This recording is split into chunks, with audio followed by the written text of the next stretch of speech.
So, I have a confession. I'm not a fan of visual novels. No hate or anything, I'm sure they're great, they just don't appeal to me. Oh my god. It's the cat. It's the cat. It's the cat. Oh my god, it's really the cat. You could do the rump shaker, huh? So when do I get to, Shane Dawson this? Like, when most of the genre consists of dating sims that remind me how chronically alone I am, or porno, I'm good, bro. No! You gotta sit through it because the stories are so good!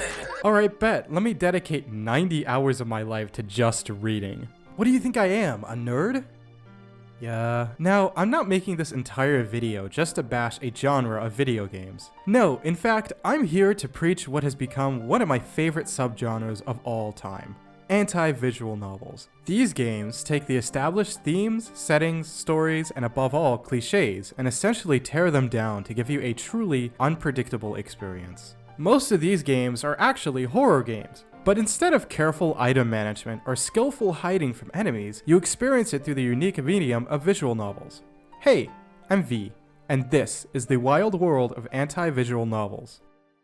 So if you're like me and don't know how to read, let me bring you up to speed and paint the landscape of visual novels. Just trust me, this will be important for a first game. To boil it down to its most basic form, visual novels are games in which the gameplay primarily consists of reading from text boxes and looking at pretty drawings of characters. I assume these characters are saying the words, but again, I'm only pretending to read, so... Visual novels are also apparently the most popular type of PC game sold in and out of Japan. They usually narrate from the perspective of a faceless protagonist, as to allow the player to fill in their shoes. Since visual novels often only have still images, it's up to the player's imagination to fill in what the characters may be doing at any one time. One of the biggest selling points of visual novels is the fact that they have branching paths, like choose-your-own-adventure books. At multiple points of the story, the player will be given choices that will dictate which path they will go on, and depending on the visual novel, it can change things like who the player interacts with, who lives and dies, and which ending they can get. So in short, visual novels are picture books, but on your expensive $2,000 computer. Wow! Actually, I won't judge too hard, since I be playing games from the 90s on an RTX 3060. In the modern day, most visual novels are built on Ren'Py, which is a free open source game engine designed specifically for visual novels. In fact, you can go to their official website and download the engine for yourself, and get to work creating anything you want. There's one fatal flaw with the engine, however, that'll become relevant later. As I mentioned previously, most visual novels are romance stories, or dating sims. This ties back into the branching nature of visual novels, as your choices will decide which of the characters you'll become involved with. Usually, visual novels are lighter in tone with silly anime themes and cliches with the occasional sexual undertone. Some of the most popular visual novels are the Ace Attorney series, Danganronpa, the Fate and Tsukihime series. That isn't to say that visual novels are all happy fun times. Horror visual novels have always existed, some of the most popular being Kamaitachi no Yoru and Corpse Party. While containing disturbing themes and imagery, horror visual novels still play it pretty straight. The previously mentioned Corpse Party, for example, while filled with, as the name implies, partying with corpses, still has plenty of anime tropes and fan service. Another rather infamous game in later anime, School Days, presents itself as a normal, run-of-the-mill dating sim, but depending on the player's choices can deal with some pretty heavy topics like teen pregnancy, cheating, and can even lead to the murder of the protagonist. I'll leave a pretty good video by the YouTuber Lexa And if you want a deep dive into the series. This game is really interesting to me, and I would like to play it except, the absolute potential, yet lack of games in the genre, left a vacuum of untapped potential, which left the door open for our very first game.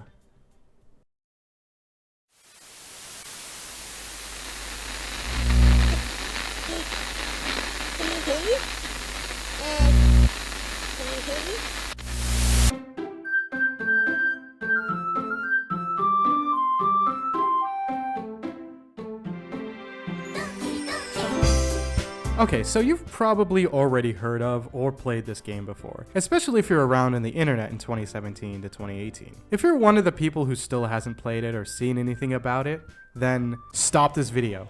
now. If you have a computer, head over to Steam and download this game for entirely free right now. Put this video on your watch later, download the game on your personal computer, read the description carefully too, please, and play the game. Thanks, bye. Are they gone? Good. I'm not trying to gatekeep, by the way. There will never be another game like DDLC ever again. Unfortunately for the game, it ended up completely exploding and becoming a part of mainstream culture for a while. Like, it's hard to really state how much of an impact it had. Personal anecdote time. Let me take you back to December of 2017. I was sitting in my 10th grade science class, probably fighting my hardest against drowsiness and undiagnosed ADHD, when I overheard two of my friends talking about some game. They were unapologetic weebs. As in, they made fun of me in a Discord server the year prior because I admitted I didn't watch hentai, unapologetic weebs. Anyways, I recognized the name since some YouTuber I was subscribed to at the time was doing a Let's Play, though I didn't watch it at all. So I randomly butted into the conversation. Hey, Doki Literature Club? I've been hearing about that game. Suddenly, they both went wide-eyed and practically jumped out of their chairs. Dude, you gotta go play it. Yeah, it's free on Steam, dude. You gotta go download it. Right, don't look up anything about the game. Just go download it. Sounds familiar, right? So, I went home and did just that. I downloaded the game on my dad's old and dying laptop. A laptop that couldn't even run Doom. 93.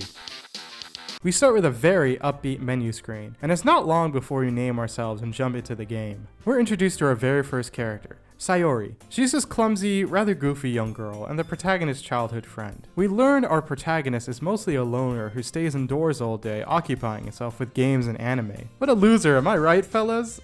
And Sayori tells us about the literature club. We're then introduced to the members of the club. Other than Sayori, it's Natsuki, who's the youngest, and it's not like she likes you or anything, but baka! Oh, what possessed me to write that and then voice it too? Yuri, who's more quiet and reserved with a hidden dark side, and last but certainly not least, Monika, the popular and perfect girl who happens to be the leader of the club. In order to appreciate literature and grow the bonds between members, Monika suggests that everyone writes poems, which then leads us to the primary gameplay of the visual novel. Between each day, we're given a minigame in which we have to choose 20 words from a list of 10 randomly chosen words. Each word will contribute to our relationship to one of the characters. So for example, I choose smile, which gives a point to Sayori. Later, I choose disaster, which gives a point to Yuri. After the minigame is complete, whoever has the most points will win that poem, and therefore their affection. For this playthrough, I decided to go for Sayori.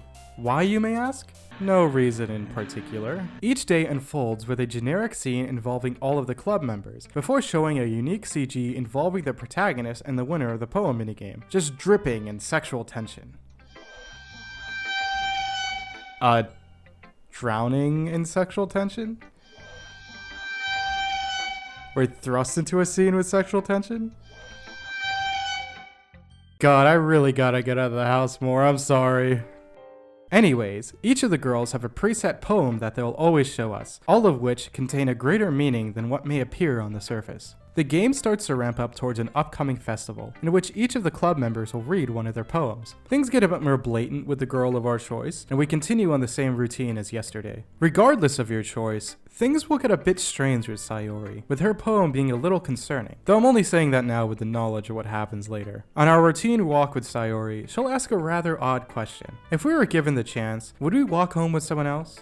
I answered no, since I've already decided on Sayori for this run. Here's where things hit a boiling point. We find Sayori spaced out, acting a bit lower energy and isolating herself from everyone else. Monika has a little chat with her, and after, when we show her our poem, we confront her. She gives the good old, I'm fine, just tired. The protagonist tells her that they're both on the same wavelength, and that suddenly triggers something in her. She starts to hold back tears, saying she doesn't deserve this attention, before apologizing and heading home early. After sharing the poem, the rest of the club takes note of Sayori's absence. Stagnating air is common foreshadowing that something terrible is about to happen. Each of the members is assigned a task to do over the weekend, and it's up to us to choose who we'll go with. Sayori is out of commission at the moment, and choosing Monika will just have the other two get upset. So our real options are Yuri or Natsuki. I chose Yuri this time because I am not going with the child.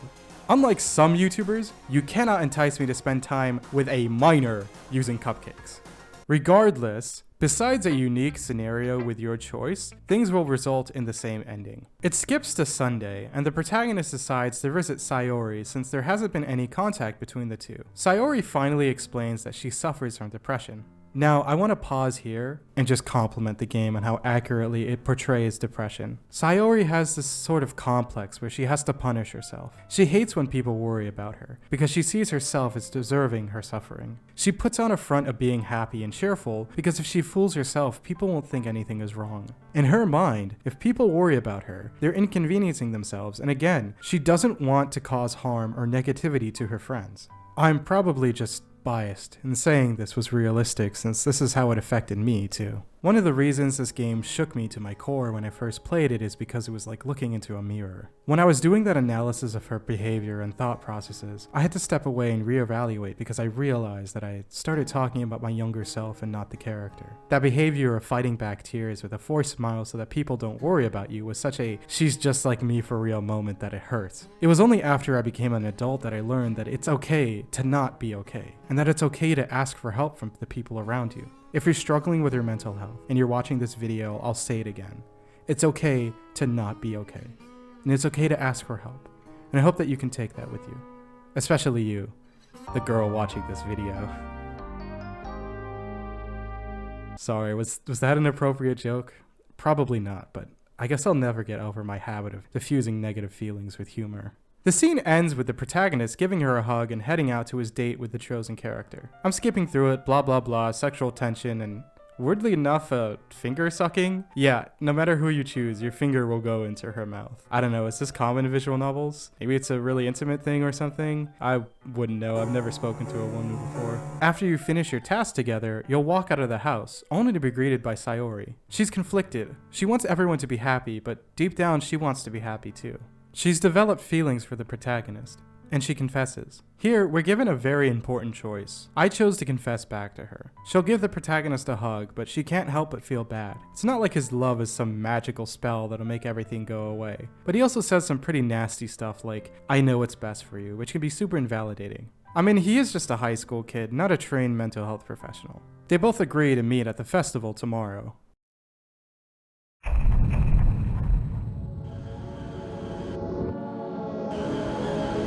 It's that feeling of stagnating air, that feeling in your chest when you're close to the end. I can't quite describe it, but it's that feeling at the end of a Resident Evil game when you get to that final lab area, or at the end of Silent Hill 2 when you finally find out the truth about Mary. Sayori isn't answering her phone, but the protagonist decides to just ignore it and head to school alone. Oddly enough, Monica knows about the exchange and hands us the poems of the club members. Sayori's is different, though.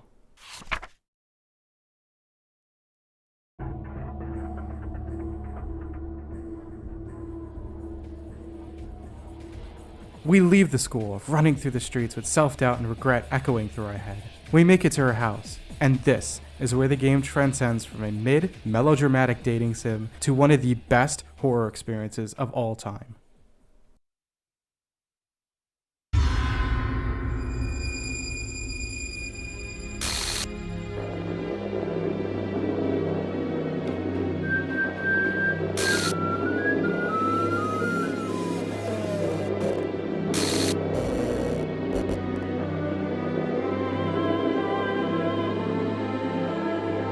Sayori is dead, in a way I don't fully feel comfortable showing on this platform. Her lifeless eyes stare past us as the game begins to break down around us, and there is nothing that we can do. The protagonist laments and will probably have survivor's guilt for the rest of his life, and the game is now over. This scene never fails to give me chills, and it's just impossible to describe just how shocking this scene is. And, by the way, I lied.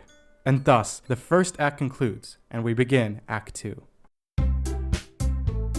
We're kicked back to the main menu, except this time Sayori is replaced by a jumbled mess of graphics. When we start up again, Sayori's name is replaced with random letters. When her first appearance starts, the game breaks before a soft reset, and the protagonist continues as if Sayori never existed. This time, Monica approaches us and invites us to the club. The game repeats what we saw in Act 1, but things are slowly falling apart. Character graphics keep glitching out, the audio speeds up and slows down, and everyone's personalities slowly unravel.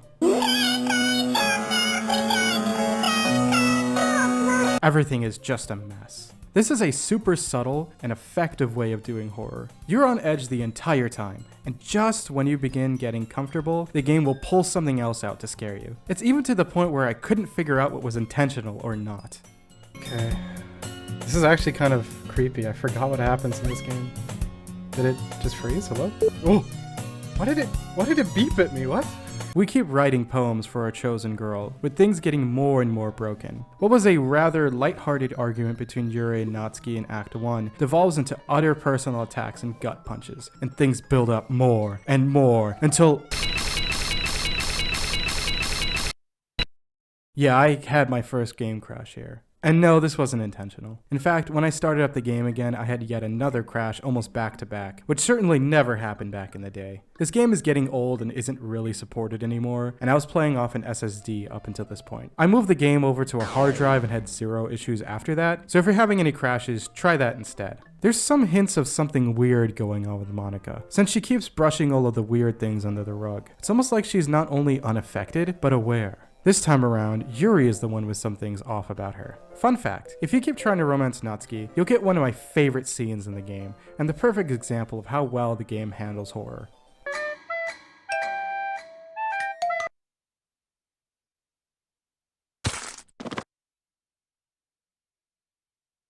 This scene is so simple yet effective. You're given a safe space the whole game between the characters and the text box, since it obviously isn't something they can see. Then suddenly, she breaks all of the known rules of the universe, charging past it and going straight for you. It says end, and it's technically the only ending we get for Natsuki, but the game will continue just after this. We keep going through the game, with the planning for the upcoming festival commencing. Yet another great scare happens here.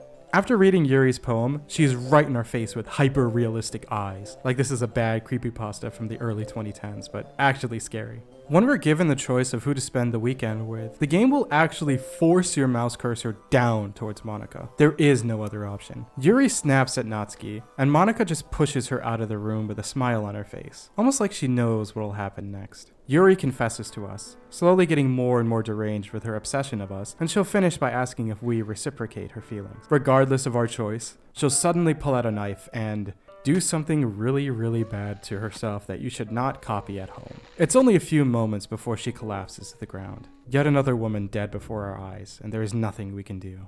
Clicking through the text boxes will just repeat a jumbled mess of text, and the only thing accompanying us being Yuri. One moment she was so full of life, and suddenly she's gone within a few seconds, this frozen expression forever etched into her face. She would look so peaceful if it wasn't for the bloodstains and gaping wound in her chest. Trying to return to the main menu will instead kick you right back to the gruesome scene. So you're supposed to, in real time, click through the text and wait out the entire weekend. I'm lying again. You can just click the skip button at the bottom of the screen and we'll be taken to Monday. Natsuki enters first, and she can't help but vomit when she sees what's become of Yuri. Monica has a rather laid-back reaction upon entering the scene. Suddenly, she opens up a command line and deletes both Natsuki and Yuri. The game resets yet again, and we begin Act 3. Monica has become completely self-aware. Actually, she was the whole time. It's only now that she's allowed her mask to slip off and reveal her true form. I'll reveal your true form. As expected, she confesses to us. Not the protagonist, but to us, the player. She looks directly out of the screen and at us. She was able to push and pull the direction of the story to her will, and when that didn't work, she eventually forcefully wrote her own ending, killing off both Sayori and Yuri and blatantly deleting Natsuki. She realizes that she's trapped in this game, but at this point, she's completely molded it to her world, her reality. If you play this game for yourself, depending on the version of the game, Monica will actually read your legal name. This scared a ton of players, though it only got a small chuckle from me since I've been around the block with these sort of fourth wall breaking games. Anyone remember when EXE games would encrypt all your files and lock down your entire computer? Anyways, you probably noticed in my footage that she still used my in-game name. That's because she had another trick up her sleeve.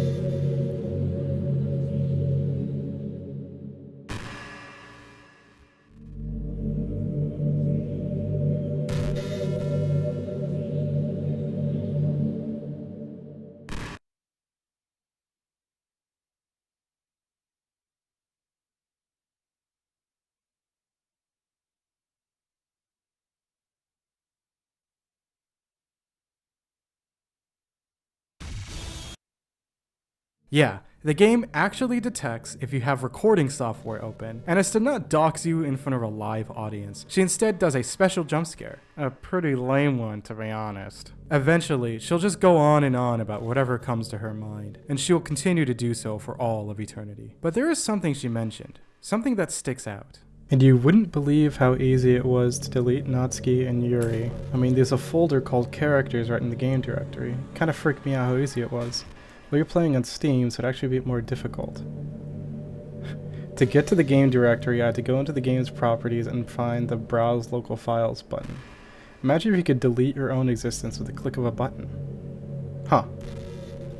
So, Steam's updated since the game came out.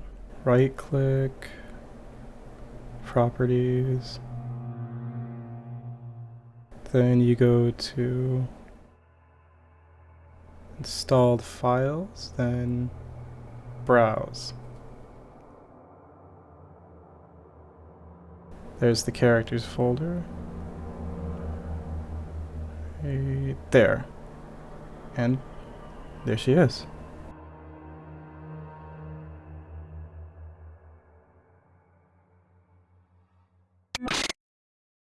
Loading up the game, we see that Monika isn't completely gone. Obviously, she's upset with us, but she takes this time to finally reflect on her actions. She's able to restore most of the game, and we're taking back to our final return to menu, in Act 4. We begin the game on our familiar street and encounter our long-lost friend. She's actually better now, and the leader of the new literature club. The game plays out as it always has, with us meeting Natsuki and Yuri once again, and everything is alright again. Man, I love lying to you guys. When you find yourselves alone, things start to break down yet again. Now that Sayori is the leader, she gains the same powers that Monika once had. She begins to bring us back to that same room, before Monika, or what's left of her, finally reaches out to us.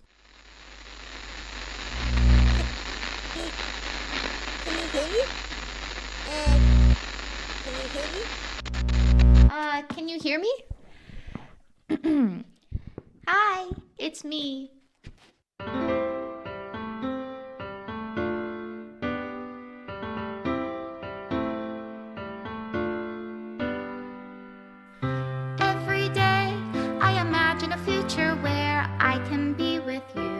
With her remaining power, she deletes everything belonging to the game, one by one, while singing us a song, ones that she had been practicing up to this point. We're given one last note from Monika, before being informed that the game is destroyed beyond all recognition, and that we'll have to reinstall the game if we want to play it again. And just like that, it's over. The most unique horror experience comes to a rather bitter end.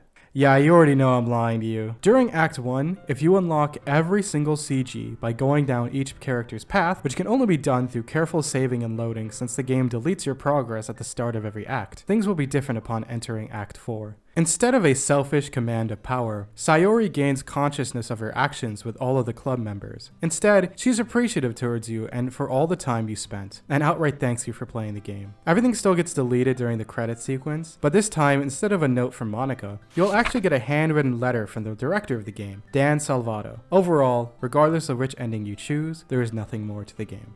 But this is, of course, another lie, as we still have Doki Doki Literature Club Plus. As I probably don't have to explain to you, the next generation of consoles dropped in November of 2020. Upon seeing this, I assumed Team Salvato wanted to capitalize on this and reintroduce the game to a brand new audience of gamers. Doki Doki Literature Club Plus, or what I'll be referring to as DDLC Plus from now on, is an enhanced re-release of DDLC that came out June of 2021 for the PC, Nintendo Switch, PlayStation 4 and 5, and the Xbox Series consoles for the price of $15 US. So the original version was created on the Ren'Py engine. Now, remember when I mentioned that the engine had one fatal flaw? That's relevant again. You see, while the engine is very versatile and open for anyone regardless of programming background, the issue is that the games only work on computers and mobile devices. So it is impossible to get your games working on consoles, at least out of the box. To work around this, the game was required to be completely remade from the ground up on the Unity engine instead, and it's really surprising and impressive that they were able to pull that off. Now, I know that $15 sounds like a lot, especially since the game was originally free, but the game was given brand new unlockable images, soundtrack listening tools, and brand new side stories involving the club members. These stories act as a prequel to the game, but don't actually contain any horror elements. The game was updated to include a pseudo virtual machine, which acts as a staging area for the main game and all of the bonus content. This was added since if you're playing on console, you obviously can't access your game files without modding the console itself. This also causes a very major issue that we'll get back to.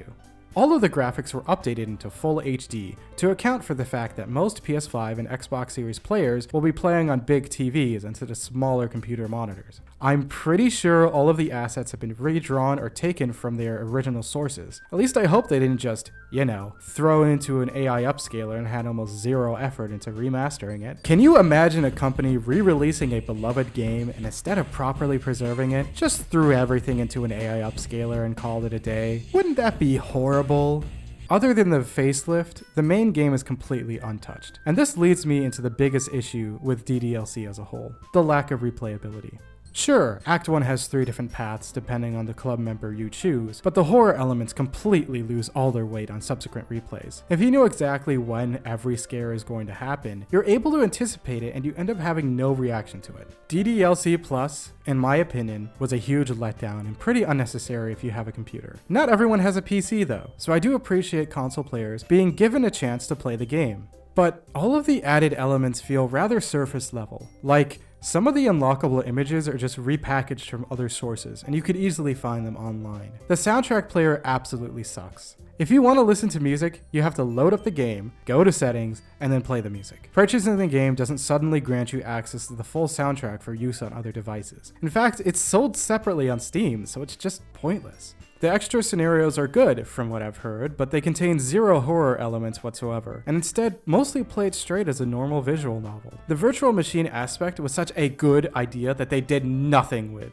Let me take you back to the original game. As soon as you close the game, you're safe. It's your computer, so there's nothing the game can do to you once it's closed. Now that the game is contained in a virtual machine, they have complete control over what happens. You're entering their world. Despite this potential, they don't do a single thing with it. Can you imagine if you closed the game and then Monica suddenly showed up in the virtual machine?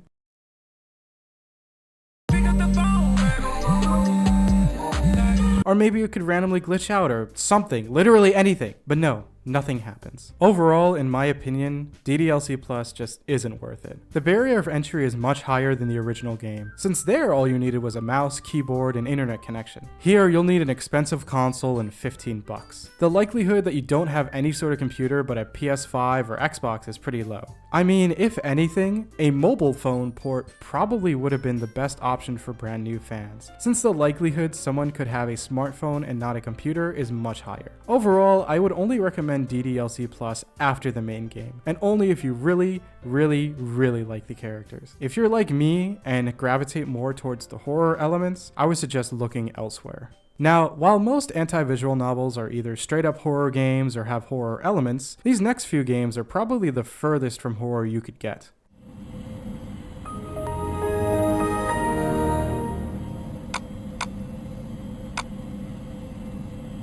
Make no mistake, I'm a sociopath. God, that sounded evil. You seem like the most boring piece of shit I ever met. I'm almost happy our gym teacher was a pedophile. Photography for people who like animals. Among us. I figured out that if you just don't engage with other people's emotions or desires, nothing's a burden. Class of 09 is an anti-visual novel that released on July 10th, 2021. As a matter of fact, while the genre has existed for quite a while now, Class of 09 is the game that coined the term anti-visual novel, and it advertises itself as a rejection sim, not a dating sim. These are, without a doubt, some of the most hilarious, well-written, well-acted games that one minute had me dying of laughter alone in my room, and the next tearing up because of my own actions. The game is set, as the name implies, during the school years of 2007 to 2008 and 2008 to 2009, in a seemingly small town in the US. Class of '09 acts as a commentary on a lot of things, especially the American school system. And you'll get a lot more mileage from this game if you're from America and you went to school around this time. But it's not like the game stops being entertaining if these don't apply to you. If you've heard of these games before, you've probably seen out-of-context clips floating around, like the infamous mall cop scene from the second game. Recently, during a celebration live stream that the director was holding on his channel, he mentioned how he enjoyed seeing how diverse the ages of the fans were, to which someone in the chat replied something along the lines of, "Bro, I was born in 2009, which makes me feel so old. I mean, I won't gatekeep too hard since I started school in the 2007 to 2008 school year, and I trauma blocked the year 2008 from my memories. Our protagonist is Nicole, a 16-year-old girl starting her 3rd year of high school. She's had a difficult life, constantly moving schools due to her mom remarrying over and over again. And after this latest one, she comes across her father, dead by his own hands, implicating Nicole as the one at fault. This is a major catalyst in Nicole's life, and she decides that she's had enough of others walking over her. That's what the point is, at least. Nicole isn't a particularly good character.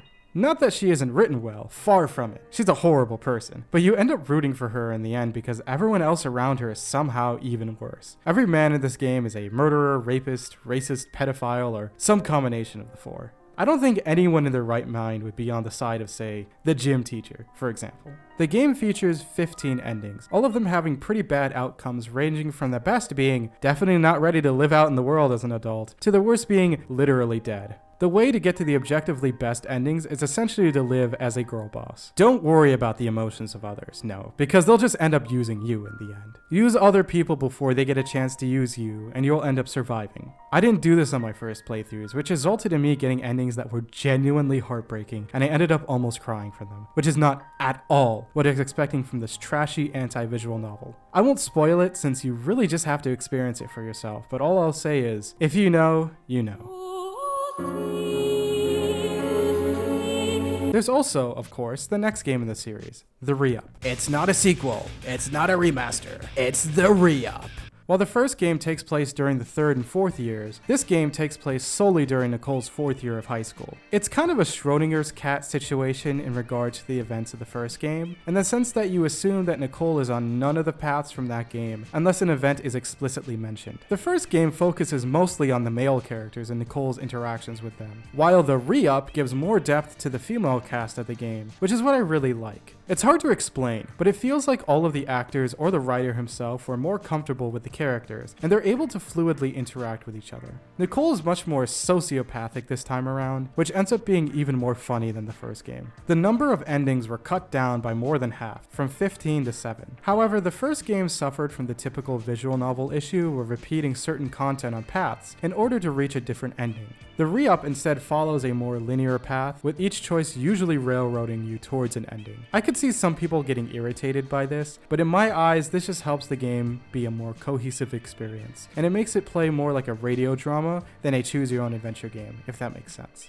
I kept this section mostly spoiler-free for a few reasons. These games are relatively newer, and unlike psychological horror games, there isn't really much to analyze here. If I was to give you a play-by-play of everything that happens in this game, it would just be explaining the jokes, and would therefore completely ruin the comedy of the game. Things look pretty promising for the Class of '09 series. The games still have a pretty active fan base on places like Twitter, no, I'm not calling it X, and TikTok, with the current project being an anime. I haven't watched it just yet, but the pilot is currently available for free on YouTube, and is probably a good place to start if you're not sure if you'll vibe with the humor of the games. Anti-visual novels haven't been around for very long, but they're here to stay. There's so many indie projects out there, and this video just barely scratched the surface with the one that started the genre, and arguably the face of the genre. I hope that you out there will consider checking out these games at some point, even if you do on sale. You might have been a little disappointed since I didn't talk about too many games, but don't you worry, because we've got a very special subgenre for my next video. Thanks for watching, please like and subscribe. I've been working on this video since January, but there were a lot of things going on in my personal life and I ended up hitting a writer's block that kept this video on ice for months, until I eventually cut things down and shaped it into the final product. I hope you consider sticking around, as next time things are going to get even wilder. Till next time, thanks.